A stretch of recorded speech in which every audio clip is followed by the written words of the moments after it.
आज हम इन छोटे नन्हे मुन्ने बच्चों को एक प्रार्थना सिखा रहे हैं।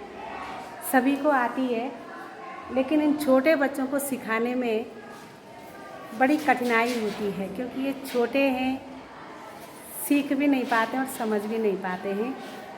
इनको सिखाने में एक बड़ी ताकत सबकी लगती है, और जब सीख जाते हैं तो बहुत प्यारा ये बोलते हैं। तो लीजिए, आपके साथ भी हम शेयर करेंगे जो प्रार्थना हम इनको सिखा रहे हैं।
The